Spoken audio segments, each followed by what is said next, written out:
Hello friends, मैं पूजा शर्मा स्वागत करती हूँ आपका पूजा शर्मा क्लासेस में। उम्मीद करती हूँ आप सब अच्छे होंगे और आपके माता पिता भी स्वस्थ होंगे। तो चलिए, आज हम डिस्कस करेंगे 17 जनवरी 2022 का सीटेट का जो प्रीवियस ईयर क्वेश्चन पेपर है उसे। ठीक, तो इसमें हम सीडीपी और ईबीएस का पार्ट देखेंगे। ठीक, और मैंने संस्कृत के जो आए हुए पीवाईक्यू हैं उनको पूरा कंप्लीट करा दिया है, तो आप देख सकते हैं प्लेलिस्ट में जाकर। ठीक, तो चलिए स्टार्ट करते हैं। बालकों के व्यक्तिगत विकास के लिए विकासात्मक प्रतिमानों को उद्धृत करके सटीकता से व पक्के तौर पर भविष्यवाणी की जा सकती है।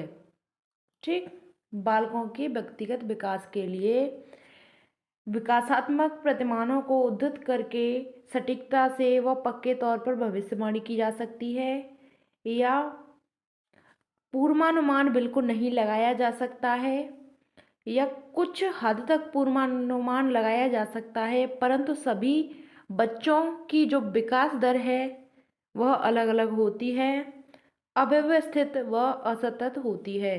तो आपको राइट आंसर बताना है बालकों के व्यक्तिगत विकास के संबंध में। ठीक, तो राइट आंसर है आपका ऑप्शन 3, क्योंकि कुछ हद तक पूर्वानुमान लगाया जा सकता है, लेकिन सभी बच्चों की जो सीखने की दर है वह अलग अलग होती है। ठीक,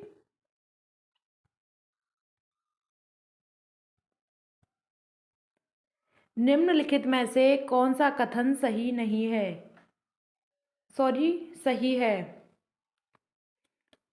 विकास क्रमबद्ध नहीं होता है, विकास अव्यवस्थित होता है, विकास एक सतत प्रक्रिया है, विकासात्मक प्रतिमान सांस्कृतिक परिवेश से प्रभावित नहीं होते हैं। ठीक, तो विकास के संबंध में कौन सा कथन सही है? विकास क्रमबद्ध नहीं होता है, तो यह बात तो बिल्कुल गलत है। विकास है वह क्रमबद्ध होता है। ठीक, विकास अव्यवस्थित होता है, यह भी आपका गलत हो गया, दोनों गलत। विकास एक सतत प्रक्रिया है, यह सही है। ठीक, विकासात्मक प्रतिमान सांस्कृतिक परिवेश से प्रभावित नहीं होते हैं, तो सांस्कृतिक परिवेश से विकास है वह प्रभावित होता है। ठीक, विकास एक सतत प्रक्रिया है, तो विकास एक लगातार चलने वाली प्रक्रिया है। ठीक, तो यही आपका राइट आंसर है, ऑप्शन नंबर 3। आगे बढ़ते हैं। बच्चे अपने समाज के बारे में ज्ञान रहने के कौशल, मूल्य, रीतियाँ किससे सीखते हैं? आस पड़ोस से सीखते हैं, धर्म से, स्कूल से, समकक्षीय समूह से। तो समाज के बारे में ज्ञान और रहने के कौशल, मूल्य और रीतियों के बारे में बच्चे हैं वह कहाँ से सीखते हैं? तो आपको बताना है, बच्चे हैं वह अपने आस पड़ोस से भी सीखेंगे, ठीक, धर्म से भी सीखेंगे, स्कूल से भी सीखेंगे, ठीक, समकक्षीय पीयर ग्रुप से भी सीखेंगे। तो आपका राइट आंसर हो गया ऑप्शन नंबर 4। ठीक, जीन प्याजे के सिद्धांतों के अनुसार अनुकूलन किन दो मूल प्रक्रियाओं को समाहित करता है? तो जीन प्याजे के अनुसार समायोजन व समावेशन, संतुलीकरण एवं संगठन, समायोजन एवं संतुलीकरण, समावेशन एवं संगठन। तो जीन प्याजे के अनुसार आपका राइट आंसर है समायोजन और समावेशन। ठीक, एकोमोडेशन एंड एसिमिलेशन के बारे में बात करता है, एकोमोडेशन और एसिमिलेशन। ठीक, जीन प्याजे के संज्ञानात्मक विकास के स्तर पर बच्चे लंबाई, भार जैसे गुणात्मक आधारों पर वस्तुओं को व्यवस्थित कर पाते हैं, परंतु अमूर्त संरचनाओं की संक्रियात्मक में संक्रियात्मकता में कठिनाई महसूस करते हैं तो कौन सी अवस्था है? संवेदी चालक, पूर्व संक्रियात्मक, मूर्त संक्रियात्मक या अमूर्त संक्रियात्मक। तो आपको राइट आंसर बताना है कि बच्चे गुणात्मक आधारों पर वस्तुओं को व्यवस्थित कर पाते हैं। तो राइट आंसर है ऑप्शन नंबर 3, मूर्त संक्रियात्मक अवस्था, कंक्रीट ऑपरेशनल स्टेज। ठीक, आगे बढ़ते हैं।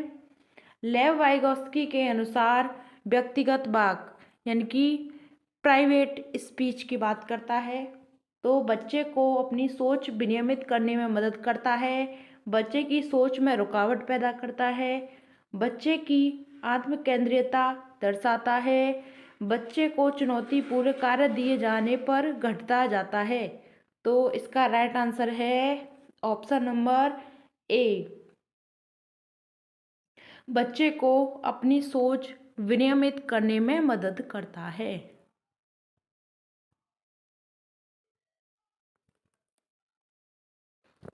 क्वेश्चन नंबर अगला है, लेव वाइगोत्स्की के अनुसार शिक्षक बच्चों के अधिगम में किस प्रकार मदद कर सकते हैं? उपरोक्त इनाम देकर, सख्त सजा देकर, मदद की मात्रा व स्वरूप में बदलाव करके, उन्हें ब्लैक बोर्ड से सारे उत्तर नकल करवाकर। तो इसमें पॉजिटिव आंसर देखना है आपको। ठीक, तो बच्चों को हम इनाम देकर करवाएंगे किसी कार्य को तो यह गलत है, सजा नहीं देंगे। ठीक, और ब्लैक बोर्ड पर सारे उत्तर नकल नहीं करवाएंगे, यानी कि मदद की मात्रा व स्वरूप में बदलाव करके हम किसी भी कार्य को करा सकते हैं। ठीक, changing the nature and quality of support. ठीक, मदद की यात्रा व स्वरूप में बदलाव करके हम किसी भी कार्य को करा सकते हैं। ठीक, आगे बढ़ते हैं। पूजा अपनी दोस्त को कहती है कि हमें कक्षा के नियमों का पालन करना चाहिए वरना शिक्षिका हमें बाहर खेलने की अनुमति नहीं देगी। तो पूजा लॉरेंस कोहलबर्ग के नैतिक विकास के किस चरण में है? ठीक, आज्ञा पालन एवं दंड अभिविन्यास, अच्छा लड़का अच्छी लड़की अभिविन्यास, आधारकारिता अधिकारिता एवं सामाजिक क्रम व्यवस्था अभिविन्यास, सार्वभौमिक नैतिक सिद्धांत अभिविन्यास। तो आपको राइट आंसर बताना है कि पूजा अपनी दोस्त को कहती है कि हमें कक्षा के नियमों का पालन करना चाहिए वरना शिक्षिका हमें बाहर खेलने की अनुमति नहीं देगी। पूजा लॉरेंस कोहलबर्ग के नैतिक विकास के किस चरण में है? तो राइट आंसर है ऑप्शन नंबर ए, क्योंकि वह आज्ञा एवं दंड अभिविन्यास में है। ठीक, तो इस चरण में है, इसमें उसे डर लग रहा है, यानी आज्ञा का पालन और दंड अगर मैडम सजा देती है तो दंड से बचने के लिए बच्चा है वह चिंतित रहता है। ठीक, आगे बढ़ते हैं। हावर्ड गार्डनर के अनुसार निम्नलिखित में से कौन सा कथन सही नहीं है? बुद्धिमत्ता एक स्थिर तथा स्थायी विशिष्टता है। बुद्धिमत्ता को परिपोषित व विकसित किया जा सकता है। बुद्धिमत्ता किसी एक सामान्य खंड से हावी नहीं होती अपितु कई प्रकार की होती है। बुद्धिमत्ता को एकाकी आयाम में सहबद्ध नहीं किया जा सकता।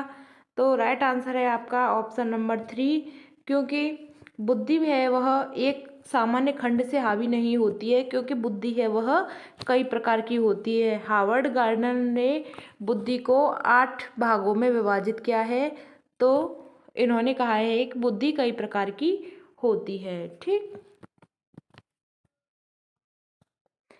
एक बाल केंद्रित शिक्षा में शिक्षिका की कोई भूमिका नहीं होती है, यह बात तो बिल्कुल गलत है। शिक्षिका की सक्रिय भूमिका होती है तथा विद्यार्थी निष्क्रिय होते हैं, तो यह भी गलत है। विद्यार्थी की सक्रिय भूमिका होती है और शिक्षिका निष्क्रिय भूमिका होती है, यह भी बात गलत है। ठीक, शिक्षिका व विद्यार्थियों की दोनों सक्रिय भूमिका होती है, यह बात बिल्कुल सही है। बाल केंद्रित शिक्षा में टीचर है और स्टूडेंट दोनों एक्टिव होंगे। ठीक, दोनों एक्टिव होंगे। आगे बढ़ते हैं।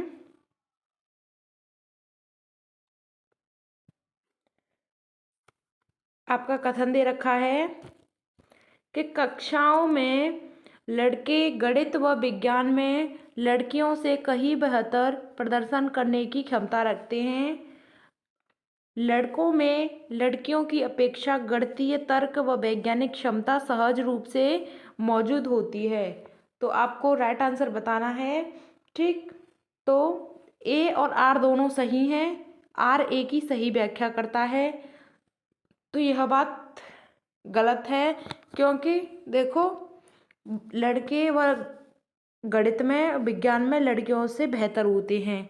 तो यह बात बिल्कुल गलत है। ऐसा नहीं है कि लड़के ही हमेशा मैथ में और विज्ञान में सबसे अच्छे होंगे लड़कियों से। ठीक, और लड़कों में लड़कियों की अपेक्षा गणितीय तर्क और वैज्ञानिक क्षमता सहज रूप से मौजूद होती हैं। तो यह भी बात पूरी तरह से गलत है। ठीक, तो दोनों गलत हैं। ठीक, तो ए और आर दोनों सही हैं। आर ए की सही व्याख्या नहीं है। ए सही है और आर गलत है, और ए और आर दोनों गलत हैं। तो यही आपका राइट आंसर है। ए और आर दोनों गलत हैं। ठीक, आगे बढ़ते हैं। राष्ट्रीय शिक्षा नीति 2020 किस पर जोर देती है? ठीक, पाठ्यक्रम का लचीलापन, बात तो सही लग रही है, बात सही है। फ्लेक्सिबल की बात करता है। पाठ्यक्रम का मानकीकरण, गलत। पाठ्य पुस्तकों का गैर संदर्भीकरण, तो यह भी गलत है।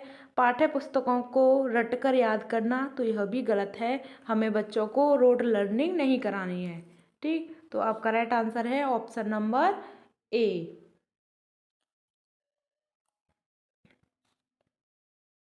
मूल्यांकन का केंद्र होना चाहिए अधिगमकर्ता, क्या नहीं कर सकता इसका चित्रण बनाना, यह बात बिल्कुल गलत है। कक्षा में दूसरे बच्चों की तुलना में अधिगमकर्ता के प्रदर्शन का स्पष्टीकरण, यह भी गलत है।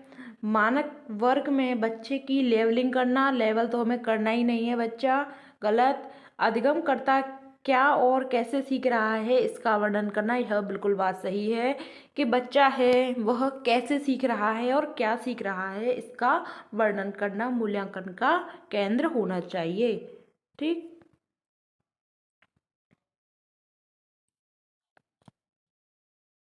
निम्नलिखित में से कौन सा विकल्प एक सामाजिक संरचनावादी कक्षा कक्ष में जिसमें बच्चों की व्यक्तिगत जरूरतों का ध्यान रखा जाता है और इसमें रखा जाता है कि व्याख्या करता है? बैठने की तय व्यवस्था, बैठने की तय व्यवस्था, बात गलत है क्योंकि रचनावादी कक्षा कक्ष है। ठीक, बच्चों का केवल निर्देश देना वो बच्चों से पूर्ण आज्ञा पालन की अपेक्षा करना, तो बच्चों से हमें ऐसी अपेक्षा नहीं करनी है। ठीक, बच्चों द्वारा तथ्यों का स्मरण करना, तो यह भी गलत है। बच्चों का आसपास में चर्चा करते हुए समूह में कार्य करना, तो ऑप्शन नंबर 4 है वह आपका राइट आंसर है। ठीक, आगे बढ़ते हैं। निम्नलिखित में से कौन सा कक्षा प्रश्न कक्षा में समालोचनात्मक सोच को बढ़ावा देने का सही उदाहरण है? ठीक,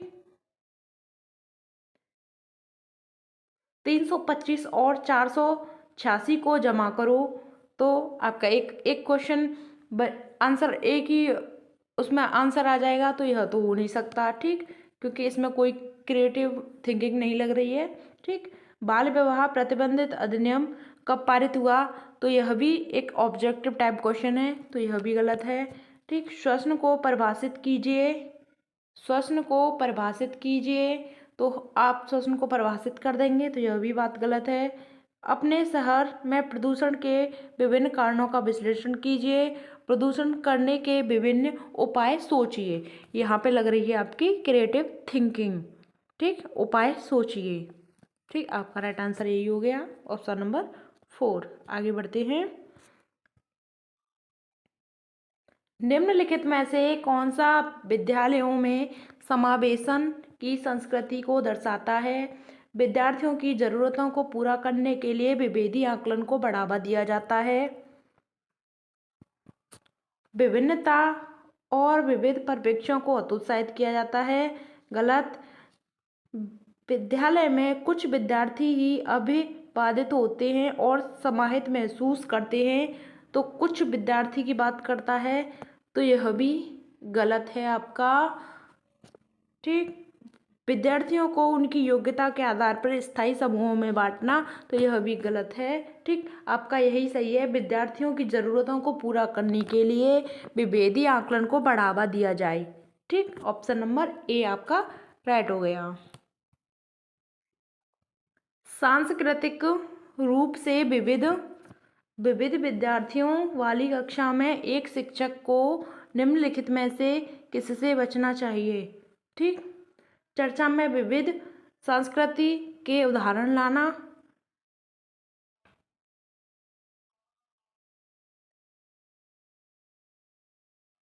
यह तो गलत हो गया, उदाहरण लाएगा। ठीक, प्रभावी संस्कृति के उपयुक्त पाठ्यक्रम और शिक्षण शैली विकसित करना, विद्यार्थियों को अपनी संस्कृति अनूठे विशेषताओं को साझा करने के लिए प्रोत्साहित करना, तो यह भी बात बिल्कुल सही है। बात कर रहा है यहाँ पे किससे बचना चाहिए, तो यह भी बात बिल्कुल गलत है। ठीक, विद्यार्थियों के बीच सम्मान और स्वीकृति की संस्कृति को बढ़ावा देना, तो यह भी गलत है। तो आपका राइट आंसर है प्रभावी संस्कृति के लिए उपयुक्त पाठ्यक्रम और शिक्षण शैली को विकसित करना, तो यहाँ पर इसी से बचना चाहिए शिक्षक को। ठीक, तो यही आपका राइट आंसर है। आगे बढ़ते हैं। निम्नलिखित में से किससे विद्यार्थी के अक्षरों और शब्दों को पढ़ने, उनकी व्याख्या करने, उन्हें समझने की क्षमता सीधी प्रभावित होती है। ठीक, यानी कि पठन संबंधी विकार है, गुणज वैकल्य, लेखन वैकल्य, वाचन वैकल्य या गति समन्वय वैकल्य। ठीक, तो आपको राइट आंसर बताना है, पठन से संबंधित है आपका ऑप्शन नंबर सी। ठीक, यही आपका राइट आंसर है, पढ़ने की, उनकी व्याख्या करने और समझने की क्षमता को प्रभावित होती है वाचन वैकल्य से, यानी कि डिसलेक्सिया। ठीक, डिसलेक्सिया।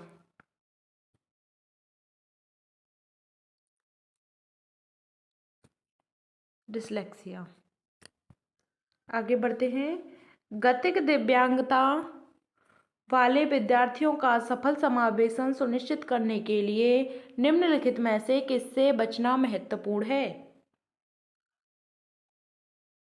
ऊपरी मंजिल वाले कक्षाओं, पुस्तकालय और प्रयोगशालाओं का आवंटन करना, विद्यालय के सभी क्षेत्रों में रेप और लिपटों से समतल करना, तो यह भी बात गलत है, बचना की बात कर रहा है। विद्यार्थियों की आवश्यकताओं के अनुसार अनुकूलन बनाना, तो वैसे तो सही है लेकिन यहाँ पे बचना चाहिए पूछ रहा है, तो यह गलत हो गया। बैठने की व्यवस्था को उचित समायोजन करना, तो यह भी गलत है।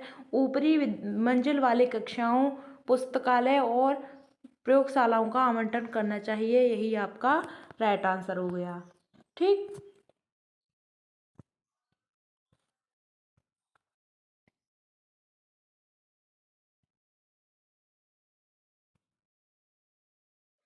निम्नलिखित में से कौन सी सृजनात्मक विद्यार्थियों की पहचान संबंधी विशेषता नहीं है। ठीक, क्रिएटिव बच्चे से संबंधित विशेषताएं नहीं है। उच्च क्रम समस्या समाधान, तो यह भी गलत है। अभिसारी सोच, यानी कि कन्वर्जेंट थिंकिंग, नवाचारी सोच, यह भी गलत है। जिज्ञासा की प्रबल भावना, यह भी गलत है, क्योंकि यहाँ पर नहीं पूछा है तो नहीं वाला ही देखना है। तो कन्वर्जेंट थिंकिंग है वह क्रिएटिव बच्चे की पहचान से संबंधित विशेषता नहीं है। ठीक, किसी विशेष विषय वस्तु को लंबे समय तक स्मरण रखने को सुसाध्य करने हेतु एक शिक्षक को निम्नलिखित में से किस रणनीति से बचना चाहिए। ठीक, बचने की बात कर रहा है। स्मृति सहायक विधि लागू करना, यह भी गलत है। संगठनात्मक चार्ट बनाना, नहीं। अशब्द अशब्द असंबद्ध शब्द प्रस्तुत करना या मानसिक चित्र का उपयोग करना। मानसिक चित्र का उपयोग करना तो यह भी गलत हो गया। असंबद्ध शब्द प्रस्तुत करना तो यही आपका राइट आंसर है, क्योंकि बचना चाहिए की बात कर रहा है कि ऐसी रणनीति से बचना चाहिए। ठीक, तो ऐसे शब्द प्रस्तुत करना, इन चीज़ों से हमें बचना चाहिए। ठीक,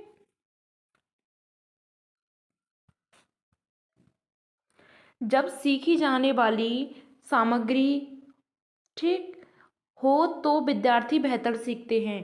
तो सीखी जाने वाली सामग्री कैसी हो जिससे बच्चे हैं वह बेहतर सीखते हैं? जटिल और व्यापक होनी चाहिए, मौजूदा ज्ञान से जुड़ी होनी चाहिए, ठीक, अव्यवस्थित और असंगठित होनी चाहिए, उनके सामाजिक सांस्कृतिक संदर्भ से भिन्न होनी चाहिए। तो इसमें आपका बेहतर सीखने की बात कर रहा है, तो जटिल और व्यापक नहीं होनी चाहिए, ठीक, मौजूदा ज्ञान से जुड़ी होनी चाहिए, बात तो सही है। अव्यवस्थित और असंगठित होनी चाहिए, यह भी गलत है। ठीक, सामाजिक सांस्कृतिक संदर्भ से भिन्न, यहाँ पे भिन्न आ गया तो यह भी गलत हो गया। तो आपका राइट आंसर है ऑप्शन नंबर 2। ठीक, आगे बढ़ते हैं। निम्नलिखित में से कौन सा कारक शैक्षिक उपलब्धियों में विद्यार्थियों की विफलता में योगदान देता है? अनुभवात्मक शिक्षा, गैर पाठ्यक्रम प्रासंगिक पाठ्यक्रम, समावेशी दर्शन या शिक्षार्थी केंद्रित शिक्षा। तो विफलता में योगदान देता है, तो आपका राइट आंसर है ऑप्शन नंबर बी। ठीक, गैर प्रासंगिक पाठ्यक्रम की बात करता है। ठीक, तो यही आपका राइट आंसर है। आगे बढ़ते हैं। राष्ट्रीय पाठ्यक्रम रूपरेखा 2005 के अनुसार, ठीक, एनसीएफ 2005 के अनुसार बच्चे शिक्षक द्वारा दी गई सामग्री के निष्क्रिय प्राप्त करता है। तो यह बात तो बिल्कुल गलत है। ठीक, बच्चों में अधिगम को विनियमित करने की क्षमता नहीं होती है, ऐसा भी नहीं है। ठीक, बच्चे रटने के माध्यम से सर्वश्रेष्ठ सीखते हैं, तो यह बात बिल्कुल गलत है, ऐसे नहीं सीखते हैं। बच्चे ज्ञान के निर्माण के सक्रिय भूमिका निभाते हैं, यह बात बिल्कुल सही है, बच्चे हैं ज्ञान के निर्माण के सक्रिय भूमिका निभाते हैं। ठीक, ऑप्शन नंबर 4 राइट आंसर है आपका। एक संप्रत्यय को पढ़ाने के लिए एक शिक्षक को निम्नलिखित में से प्रयोग से बचना चाहिए। ठीक, यानी कि एक शिक्षक को प्रयोग से बचना चाहिए, उस संप्रत्यय से संबंधित उदाहरण से बचना चाहिए, या उस संप्रत्यय के लिए असतत उदाहरण से बचना चाहिए, या संप्रत्यय संबंधित गैर उदाहरण से बचना चाहिए, या उनकी संस्कृति में प्रचलित आधार रूप से बचना चाहिए। तो आपका राइट आंसर है ऑप्शन नंबर बी, क्योंकि उस संप्रत्यय के लिए असतत उदाहरण से बचना चाहिए। ठीक, बालक के मस्तिष्क में किसी वस्तु, प्राणी, क्रिया अथवा भावना के किसी भी मूलभूत गुण के आधार पर बनी जातीय प्रतिमा को संप्रत्यय कहते हैं। संप्रत्यय यानी कि माइंड में बनी हुई किसी भी वस्तु हो या प्राणी हो या क्रिया हो या कोई भावना हो, तो वह हमारे मस्तिष्क में उसकी प्रतिमा बन जाती है, तो हम उसे संप्रत्यय कहते हैं। जैसे गाय, ठीक, तो वो हमारे माइंड में छप गई, वह कैसी है, क्या है, ठीक, तो वह एक संप्रत्यय हो गया। ठीक, तो उस संप्रत्यय के लिए असतत उदाहरण से बचना चाहिए। स्वयं के ज्ञाता होने का ज्ञान या जागरूकता क्या दर्शाती है? अधिसंज्ञान या भ्रांति या स्मृति सहायक विधि या अभिप्रेरणा। तो वह क्या दर्शाती है? तो वह मेटा कॉग्निशन की बात करता है, तो अधिसंज्ञान की बात करता है, इसके स्वयं के ज्ञाता होने का ज्ञान या जागरूकता को दर्शाती है। ठीक, यही आपका राइट आंसर हो गया ऑप्शन नंबर ए। आगे बढ़ते हैं। कठिनाइयों की पहचान, लक्ष्य निर्धारित, संभावित समाधान और परिणामों की खोज, तदनुसार कार्य करना और परिणामों का मूल्यांकन करना निम्नलिखित में से किस प्रक्रिया में शामिल महत्वपूर्ण चरण है? ठीक, आरोपण, नकल, समस्या समाधान या निष्क्रिय समाधान। ठीक, महत्वपूर्ण चरण की बात करता है। तो राइट आंसर है आपका ऑप्शन नंबर सी, समस्या समाधान, प्रॉब्लम सॉल्विंग। ठीक,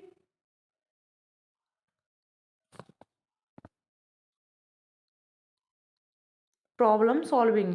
ठीक, समस्या समाधान करता होना चाहिए, क्योंकि बच्चों की कठिनाइयों की पहचान करता है, लक्ष्य को निर्धारित करता है, संभावित समाधान और परिणामों की खोज, कार्य करना, परिणामों का मूल्यांकन करना, समस्या समाधान की प्रक्रिया में यह बहुत ही महत्वपूर्ण चरण है। ठीक, यहाँ तक बात क्लियर। आगे बढ़ते हैं। कथन दे रखा है आपका कि शिक्षण सहायक प्रक्रिया में भ्रांतियों की खोज और चर्चा करना सार्थक है। भ्रांतियों की खोज और चर्चा करना सार्थक है। तो बात तो सही लग रही है, बिल्कुल सार्थक है। यह विद्यार्थियों को उन भ्रांतियों के बारे में सोचने का अवसर देता है और गहन जांच का नेतृत्व करता है। तो इसमें सहायक है आपका, दोनों सही हैं, बात सही है। ठीक, ए और आर दोनों सही हैं। आर ए की सही व्याख्या करता है, बिल्कुल सही व्याख्या करता है कि गहन जांच करनी चाहिए भ्रांतियों की खोज की। ठीक, तो आपका राइट आंसर हो गया ऑप्शन नंबर ए। विद्यार्थियों को बोरियत महसूस होने की संभावना है। गतिविधि को महत्व न दिए जाने पर, गतिविधि को महत्व दिए जाने पर, उन्हें सफलता मिलने पर या उनकी सफलता की अपेक्षा होने पर। तो राइट आंसर बताना है आपको ऑप्शन नंबर ए। ठीक, गतिविधि को महत्व न दिए जाने पर वह बच्चे हैं, वह बोरियत का महसूस करते हैं। ठीक, उन्हें बोरियत महसूस होने लग जाती है।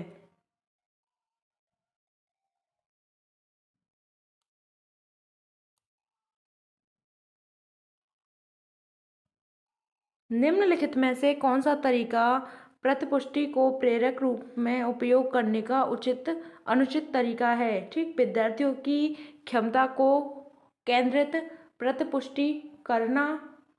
ठीक, बात तो सही है, बिल्कुल प्रतिपुष्टि करनी चाहिए, फीडबैक की बात करता है। ठीक, गतिविधि की प्रक्रिया पर केंद्रित प्रतिपुष्टि, तो केंद्रित प्रक्रिया पर प्रतिपुष्टि, यह तो गलत है। विद्यार्थी के काम से संबंधित वर्णनात्मक शैली में प्रतिपुष्टि देना, तो यह भी गलत है। अन्य विद्यार्थियों के साथ तुलना, तो बिल्कुल नहीं करनी है, बिल्कुल गलत हो गया आपका। राइट आंसर है आपका ऑप्शन नंबर ए। आगे बढ़ते हैं। यहाँ से आपका मैथ का पोर्शन स्टार्ट हो गया और आगे बढ़ते हैं। मैथ के क्वेश्चन को नहीं कर रहे हैं हम फिलहाल, अब हम देखेंगे ईबीएस। ठीक,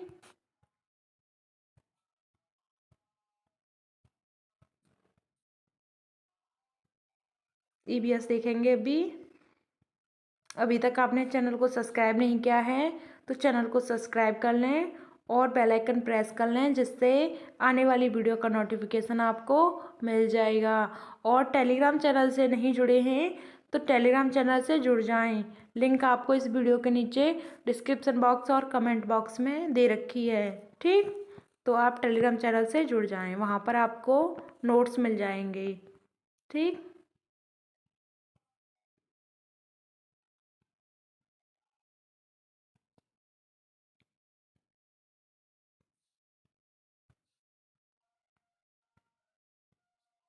यहाँ तक फिनिश हो गए आपके मैथ के।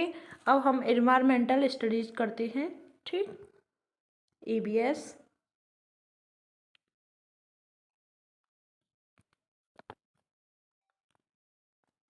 राजमा चावल और छोले भटूरे, ठीक, किस राज्य के सामान्य लोगों को सर्वप्रिय भोजन है? ठीक, लोगों का यह सर्वप्रिय भोजन है, राजमा चावल और छोले भटूरे। ठीक, तो यह पंजाब के लोगों को बहुत ज़्यादा पसंद है, पंजाब की यह फेवरेट डिश है। ठीक, गुजरात की बात करें तो गुजरात की ढोकला और ठेपला, ढोकला और ठेपला, यह गुजरात की फेवरेट डिश है। और छत्तीसगढ़ की बात करें तो छत्तीसगढ़ की मालपुआ, मालपुआ छत्तीसगढ़ वालों को बहुत पसंद है। और चावल को कूट कर उसमें गुड़ को मिलाकर बनाया जाता है जो मालपुआ बनता है। ठीक। और वहाँ पर उनकी फेवरेट डिश है एक बारा। ठीक, बारा कोई डिश होती है, वह उनकी फेवरेट है। ठीक। अब बात करते हैं हम उत्तराखंड की फेवरेट डिश की। तो उत्तराखंड की दाल रोटी, दाल रोटी ज़्यादा पसंद है वहाँ के लोगों को। दाल रोटी और काफली। ठीक, काफली वहाँ पर कोई डिश होती है, तो यह उत्तराखंड के लोगों को फेवरेट होती है। ठीक। पंजाब का तो आपका हो गया राजमा चावल और छोले भटूरे। ठीक। और लस्सी और पराठे भी फेवरेट हैं। ठीक, यहाँ पे लस्सी और पराठे भी इनके फेवरेट हैं। लस्सी और पराठे पंजाब वालों के फेवरेट हैं। ठीक, आगे बढ़ते हैं। 26 जनवरी 2001 को भुज में भूकंप के झटके लगे थे। तो भुज है वह किस राज्य में स्थित है? भुज है वह किस राज्य में स्थित है? 26 जनवरी 2001 को झटके लगे थे वहाँ पर भूकंप के। ठीक, तो यह गुजरात में है, महाराष्ट्र में, उत्तराखंड या जम्मू कश्मीर में है। ठीक, तो राइट आंसर है आपका ऑप्शन नंबर ए। तो भुज है वह गुजरात में स्थित है। तो वहाँ पर भूकंप के झटके लगे थे और जिसमें हजारों लोगों की मृत्यु हो गई थी। इस भूकंप की जो तीव्रता थी वह 6.9 थी। ठीक, 6.9 रिक्टर थी। 6.9 रिक्टर थी इसकी जो तीव्रता है। ठीक, और यह भुज है कच्छ जिले के भुज से 20 किलोमीटर उत्तर पूर्व में था। ठीक, कच्छ से, गुजरात के कच्छ से उत्तर पूर्व में था 20 किलोमीटर। ठीक, यह बात आपको याद रखनी है, इसमें हजारों लोगों की मृत्यु हो गई थी। ठीक, क्वेश्चन नंबर अगला है कि निम्नलिखित में से दिए गए राज्य गांवों में अधिकांश मजबूत बांस के खंभों पर धरती से लगभग 3 या 3.5 मीटर ऊंचे बनाए जाते हैं। इन घरों की छतें होती हैं वो ढालू और फर्श और दीवारें लकड़ी की बनी होती हैं। तो यह घर होते हैं वह कहाँ के हैं? तो इनकी जो ऊंचाई होती है 3 से 3.5 मीटर ऊंचे होते हैं। तो यह असम में होते हैं। ठीक, जमीन से इतने यह ऊंचे होते हैं। ठीक, अगला क्वेश्चन। नई Delhi railway station Kanpur railway station के बीच की दूरी 432 किलोमीटर है। कोई ट्रेन है वह 16 दिसंबर 2021 को 21:45 बजे कानपुर से प्रस्थान करेगी। नई दिल्ली रेलवे स्टेशन पर 17 दिसंबर 2021 को 5:45 पर पहुंचती है। तो यह यात्रा ट्रेन की औसत चाल की बात करता है। ठीक, तो चलिए इसको सॉल्व करते हैं। कानपुर से दिल्ली। ठीक, कानपुर से दिल्ली की बात कर रहा है। ठीक, ट्रेन ए और ट्रेन बी यह चली थी 16 दिसंबर को, 16 दिसंबर को चली थी 2021 को। ठीक, और प्रस्थान कितने पर की थी? 21:45 पर। 21:45 पर इसने प्रस्थान किया था और यह चली थी 17 को। ठीक, 17 दिसंबर को चली थी और इसने ये कितने बजे पहुंची? 5:45 पर ये पहुंच गई। ठीक, तो ट्रेन द्वारा कानपुर से चलकर नई दिल्ली तक पहुंचने में कितना समय लग गया? तो टोटल इनको पहुंचने में लगा था 8 घंटे। आप कर सकते हैं कैलकुलेशन। ठीक, टोटल इनको पहुंचने में 8 घंटे लगे। और दूरी कितनी है हमारी? दूरी दे रखी है 432। ठीक, यहाँ पे करते हैं 432 हमारी यहाँ पे दूरी दे रखी है। और हम दूरी, कुल दूरी औसत चाल कैसे निकालते हैं? औसत चाल का एक फॉर्मूला होता है औसत चाल बराबर कुल दूरी बटे कुल समय। ठीक है, यहाँ पे समय लिख देती हूँ। कुल दूरी बटे कुल समय लगता है, तो समय हमारा लगा था टोटल 8 घंटे। तो 8 घंटे से हम 432 को भाग कर देते हैं, तो हमारा इन्हें सॉल्व करने में 54 आता है।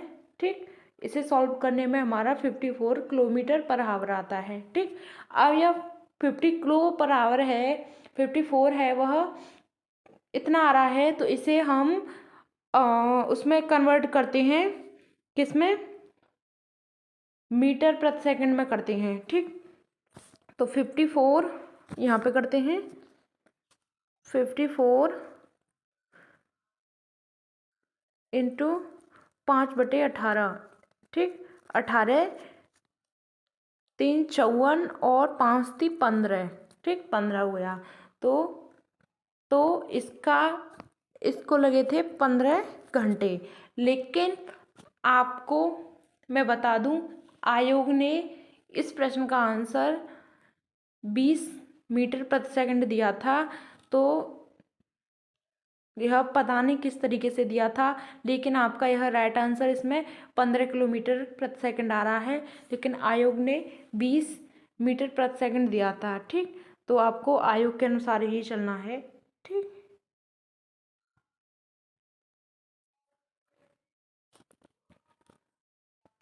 कक्षा 5 की पर्यावरण अध्ययन में एनसीईआरटी पाठ्य पुस्तक में छपे गोलाकुंड किले के मानचित्र में पैमाना एक प्रकार दिया था। ठीक, इस प्रकार दिया था कि पैमाना 1 सेंटीमीटर 110 मीटर। यदि मानचित्र का फतेह दरवाजा पतनचेरू दरवाजे के बीच में मापी गई दूरी को 15.5 किलोमीटर, इन दोनों दरवाजों के बीच की कम से कम दूरी कितनी थी। ठीक, तो 15.5 की बात करता है।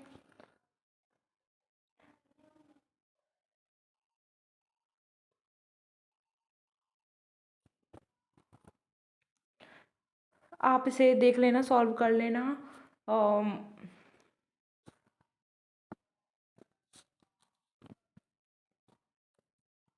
15.5, और ये फतेहपुर का दरवाज़ा है, फतेहपुर का, और ये पतंचेरू।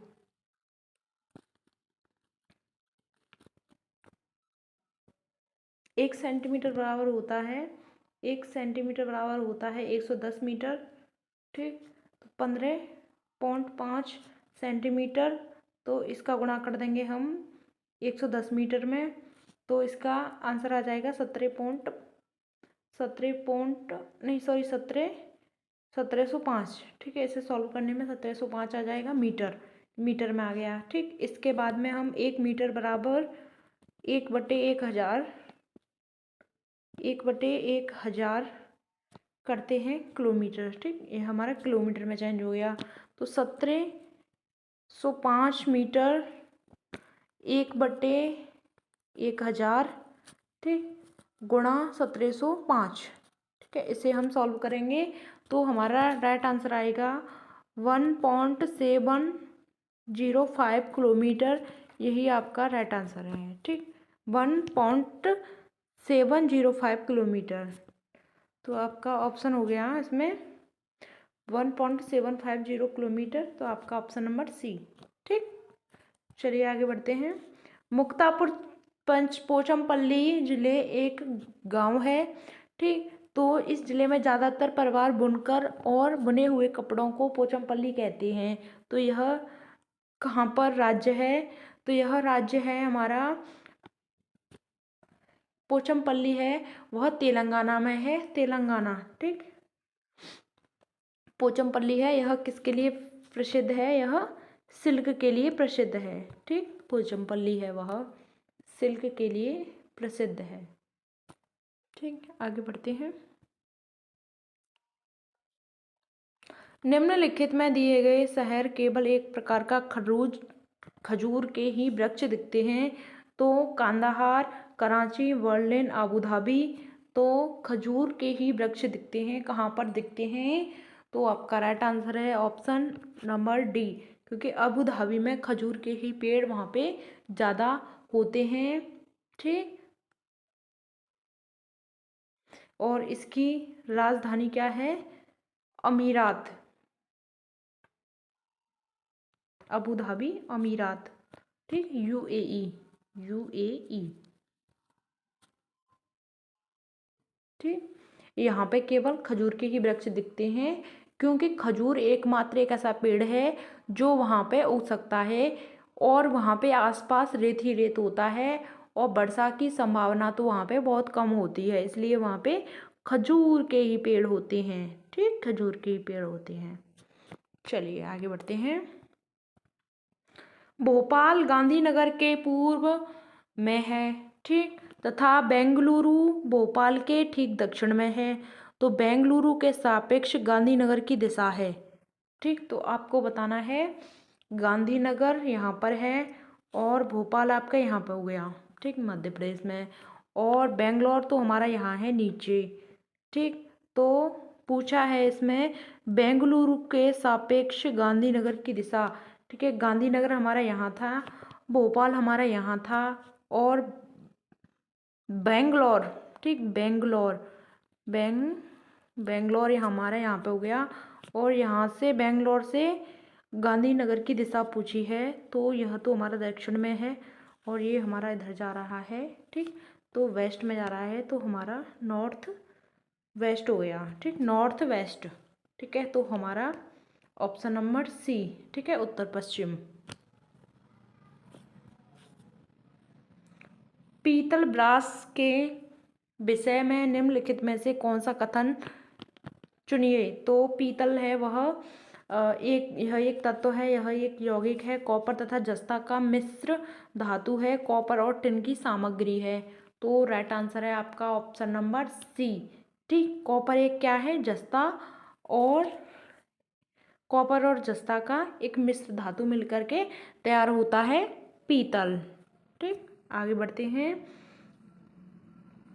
हमारे देश में एक ऐसा राज्य है जहाँ लोग नारियल और टिपियोका को अपने घर के आंगन में उगाते हैं, और इन दोनों का उपयोग करके अपना स्वादिष्ट भोजन को तैयार करते हैं। तो यह टिपियोका और नारियल है, वह कहाँ, कौन से राज्य में बनता है? तो यह केरल की बात करता है। ठीक, तो यह टिपियोका यह केरल का स्वादिष्ट फूड है। ठीक, आगे बढ़ते हैं।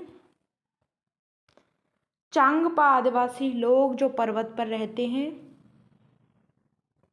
और जो पर्वतों पर रहते हैं, ये बड़े तिकोनी आकृति के टेंटों का उपयोग रहने के लिए करते हैं, जो उन्हें अत्यधिक ठंड से बचाते हैं। और इन टेंटों का डिजाइन है, तो वह कैसा होता है? ठीक, 1000 वर्ष से भी पुराना है, या 800 वर्ष पुराना है, या 100 वर्ष पुराना है, या बहुत ही पुराना है। तो आपका राइट आंसर है ऑप्शन नंबर ए, वह 1000 वर्ष से भी पुराना है। ठीक, आगे बढ़ते हैं। हमारे देश में राज्यों की संख्या कितनी है? तो फिलहाल राज्यों की संख्या हमारी 28 है, और 8 केंद्र शासित प्रदेश हैं। केंद्र शासित प्रदेश हैं। ठीक, नीचे दिए गए 3 राज्यों में एक समूह को चुनिए जिनमें राज्यों के समुद्र तट बंगाल की खाड़ी पर है। ठीक, बंगाल की खाड़ी पर है, तो बताना है उड़ीसा, आंध्र प्रदेश, तमिलनाडु। ठीक, पश्चिमी बंगाल, तमिलनाडु और केरल, महाराष्ट्र, आंध्र प्रदेश और तेलंगाना, केरल, कर्नाटक और तेलंगाना। तो राइट आंसर है option number a, Orissa, Andhra Pradesh और तमिलनाडु है, वह समुद्र तट बंगाल की खाड़ी पर स्थित है। ठीक, आगे बढ़ते हैं। चिराओ, चिराओ नृत्य कहाँ का है? तो चिराओ नृत्य है वह मिजोरम का है। ठीक, चिराओ नृत्य कहाँ का है? मिजोरम का है। ठीक, और उड़ीसा के नृत्य की बात करते हैं, तो ओडिसी, ओडिसी नृत्य है उड़ीसा का। और छत्तीसगढ़ का सरहुल नृत्य है, सरहुल नृत्य है वह छत्तीसगढ़ का है। असम की बात करें तो बिहू नृत्य है असम का, बिहू। और मिजोरम का आपका चेराओ।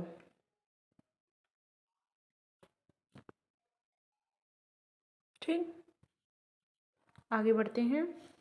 हमारे देश में एक ऐसा क्षेत्र है जो ऊंचा, सूखा और समतल है और ठंडे रेगिस्तान के नाम से जाना जाता है। यहाँ वर्षा बहुत ही कम होती है। यहाँ बर्फ से ढके पर्वत और सूखे ठंडे सपाट मैदान होते हैं। यह क्षेत्र कहाँ का भाग है? ठीक, यह कहाँ पे हो सकता है? ठंडा मरुस्थल की बात करें तो हम लेह लद्दाख की बात करते हैं।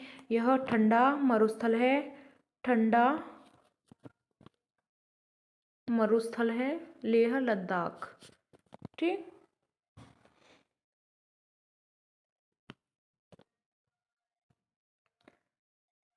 प्राथमिक स्तर पर पर्यावरण अध्ययन की प्रकृति है। तो प्राथमिक स्तर पर पर्यावरण स्तर की जो स्थिति है वह कैसी होती है? अनुरूप, एकल विषय या एकीकृत या पाठ्य पुस्तक आधारित होती है। जो पर्यावरण की जो फर्स्ट होती है, प्राथमिक प्रकृति होती है, वह कैसी होती है? हमारी एकीकृत होती है। ठीक, एकीकृत पर्यावरण अध्ययन की शिक्षण की एक ऐसी विधि है जो विषयों के बीच में ठीक अवरोधों को तोड़ने का प्रयास करती है, ताकि बच्चा है, विद्यार्थी के लिए अधिगम अधिक से अधिक सार्थक हो सकें। मतलब यह ज्ञान और पाठ्य पुस्तक का पाठ्यक्रम का एक ऐसा उपागम है जो एक से अधिक विषयों को सीखने में मदद करता है। ठीक, बात क्लियर?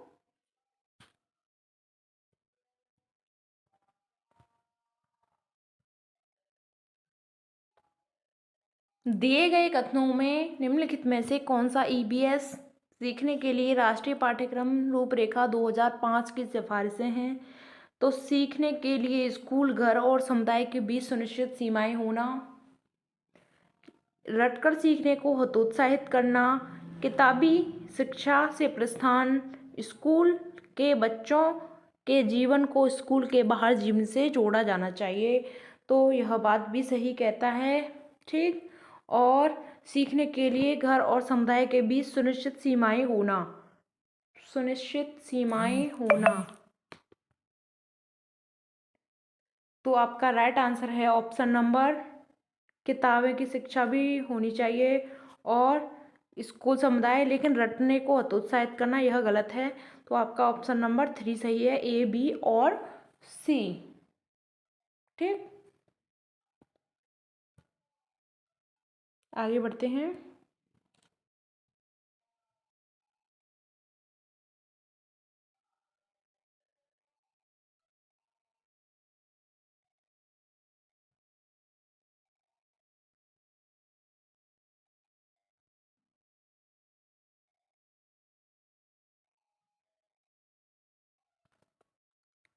इस क्वेश्चन में आपका आंसर है ऑप्शन नंबर 4। ठीक, आपका 4 इसमें आंसर सही है, क्योंकि इसकी सिफारिशें थीं कि शिक्षा को रटकर नहीं कराना चाहिए और किताबी ज्ञान नहीं देना चाहिए और बच्चों के जीवन को स्कूल के बाहर उनके जीवन से बिल्कुल जोड़ा जाना चाहिए। तो यही इसकी सिफारिशें थीं। तो आपका ऑप्शन नंबर बी, सी और डी सही है। ठीक, आगे बढ़ते हैं। प्राथमिक स्तर पर पर्यावरण अध्ययन का उद्देश्य निम्नलिखित में से कौन सा हो सकता है? विशेष रूप से प्राकृतिक पर्यावरण के संबंध में बच्चों की जिज्ञासा और रचनात्मकता का पोषण करना चाहिए। ठीक, पर्यावरण के मुद्दों के बारे में जागरूकता विकसित करना, बच्चे को खोजपूर्ण व्यवहार गतिविधियों में शामिल करना, बच्चे को ज्ञान एक निश्चित निकाय के प्राप्तिकर्ता के रूप में देखना। ठीक, तो आपको राइट आंसर बताना है इसका। तो राइट आंसर है आपका इसमें, आपका ए भी सही है और इसमें बी भी सही है और सी भी सही है, लेकिन निश्चित निकाय को प्राप्तिकर्ता के रूप में देखना तो यह गलत है। ठीक, आपका ऑप्शन नंबर बी सही है, ए, बी और सी। ठीक, आगे बढ़ते हैं। प्राथमिक स्तर पर पर्यावरण अध्ययन की शिक्षा शास्त्र के संबंध में निम्नलिखित में से कौन सा कथन सत्य है? तो कौन सा कथन सत्य है? बाल केंद्रित शिक्षा होनी चाहिए, यह बात बिल्कुल सही है। और किताबी ज्ञान नहीं, और इसमें प्रशिक्षक के रूप में शिक्षक शामिल नहीं, पुनरावृत्ति प्रथाओं केंद्रित नहीं। तो शिक्षा कैसी होनी चाहिए? चाइल्ड सेंटर्ड होनी चाहिए। आपका ऑप्शन नंबर ए सही है। आगे बढ़ते हैं।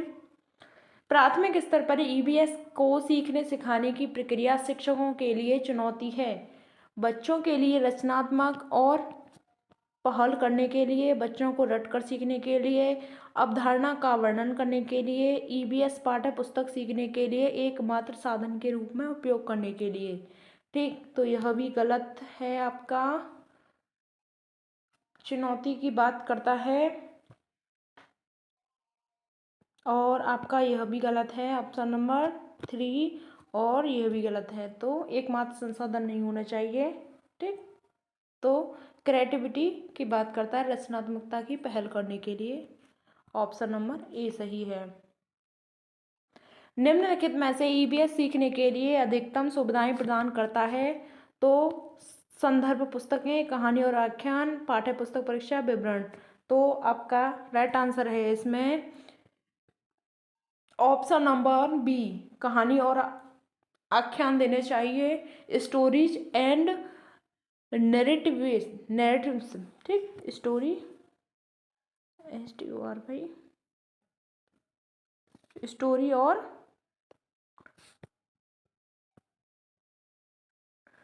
नैरेटिव्स।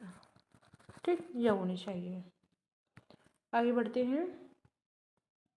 निम्नलिखित में से कौन प्राथमिक स्तर पर पर्यावरण अध्ययन के लिए पाठ्यक्रम एक विषय है? तो पाठ्यक्रम एक विषय है, किसका विषय है? Family and friends. ठीक, परिवार एवं साधन, और जल संरक्षण हमारा स्वभाव। तो राइट आंसर है, इसकी थीम है परिवार और दोस्त। ठीक, थीम से आपका एक क्वेश्चन पूछा जाता है। ईबीएस सीखने के लिए क्रियाओं को करके सीखने का अनुभव प्रदान करने के लिए आयोजित किया जाता है, साइकोमोटर कौशल विकसित करने के लिए, जोड़ तोड़ कर कौशल विकसित करने के लिए, या करके सीखने के लिए, या यदि रखने की क्षमता विकसित करने के लिए। तो आपको आंसर बताना है इसमें।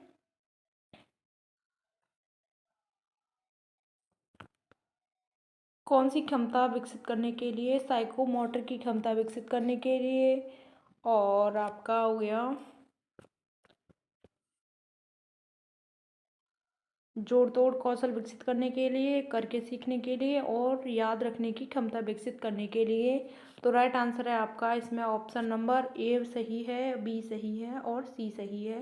लेकिन याद करने वाली बात नेगेटिव है, तो यह आपका गलत हो गया। ऑप्शन नंबर आपका ए बिल्कुल सही है। ठीक, आगे बढ़ते हैं। बच्चों को ईबीएस की सार्थक सीख दी जाती है यदि बच्चे हैं, गतिविधियाँ आयोजित की जाती हैं, और गतिविधियों के बाद चर्चा आयोजित की जाती है, शिक्षक द्वारा बच्चे को स्थानिक संदर्भों के अनुसार गतिविधियां संचालित की जाती हैं, बच्चों द्वारा डिजाइन किए गए समूह कार्यों को शिक्षक को बढ़ावा दिया जाता है। तो इसका राइट आंसर बताना है इसमें, आपका राइट आंसर बताना है बिल्कुल। तो गतिविधियाँ आयोजित की जाती हैं, गतिविधियों की सार्थक चर्चा की जाती है, तो यह सही है। और शिक्षक द्वारा बच्चे की स्थानिक संदर्भों की बात करता है, और डिजाइन द्वारा समूह कार्यों की बात करता है, यानी पीयर ग्रुप को बढ़ावा देता है। तो आपका राइट आंसर हो गया आपका बी, सी और डी। ठीक,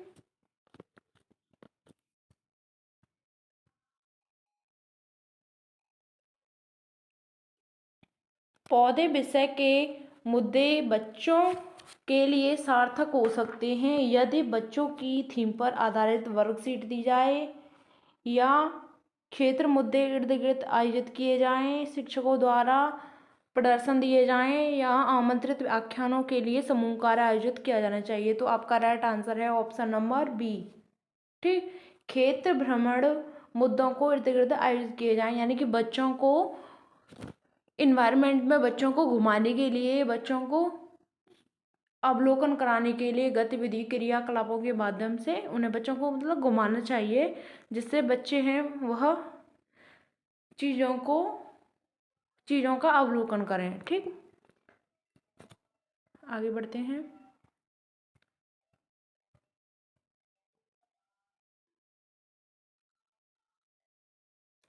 ईबीएस पाठ्य पुस्तकों के अलावा निम्नलिखित में से कौन ईबीएस सीखने के लिए अधिकतम उपयोगी संसाधन है? ठीक है, समाचार पत्र, सर्वेक्षण, ट्विटर और समुदाय के सदस्य। तो ईबीएस सीखने के लिए सबसे ज़्यादा महत्वपूर्ण है, क्या है? तो आपका समाचार पत्र है, सर्वेक्षण भी है और समुदाय के सदस्य भी हैं, लेकिन ट्विटर नहीं है। ठीक, क्योंकि यह एक टेक्नोलॉजी संस्था है, तो यह इतना छोटे बच्चों के लिए प्रभावी नहीं है। ठीक,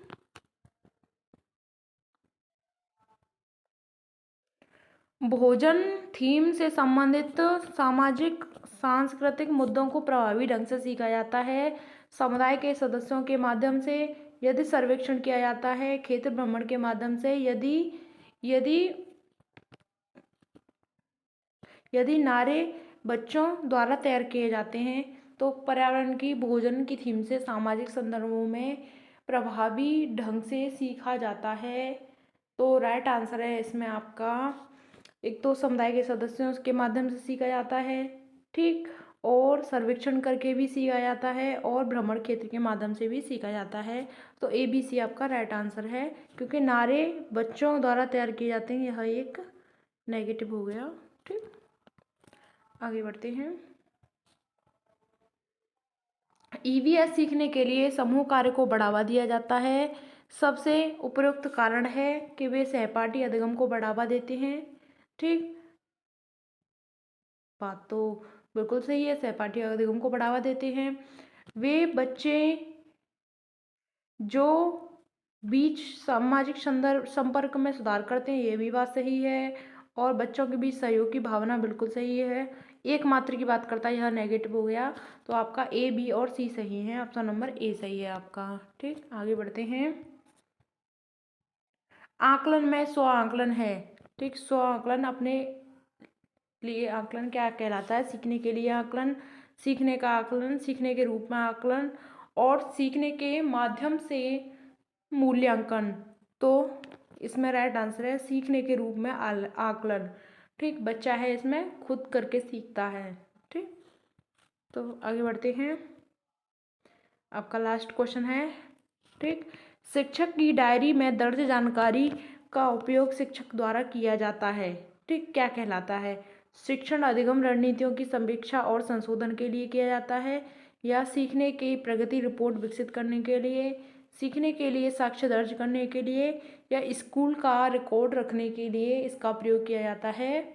तो आपको राइट आंसर बताना है इसमें कि ऑप्शन नंबर A, शिक्षण अधिगम रणनीतियों की समीक्षा और संशोधन करने के लिए इसमें इस शिक्षक डायरी को इसमें जानकारी को दर्ज किया जाता है, क्योंकि बच्चों की रणनीतियों की समीक्षा की है और इनमें संशोधन करने के लिए कि क्या क्या हमें संशोधन करना चाहिए। ठीक, तो चलिए हमने CDP,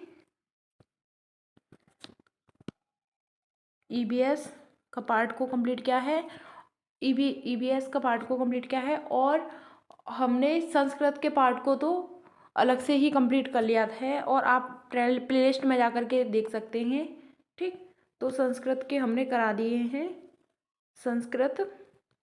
ठीक, तो चलिए, और आपका कोई भी डाउट हो तो आप कमेंट बॉक्स में पूछ सकते हैं। तो चलिए मिलते हैं अगली नेक्स्ट वीडियो में, तब तक के लिए जय Hind, Vande Mataram, thanks for watching.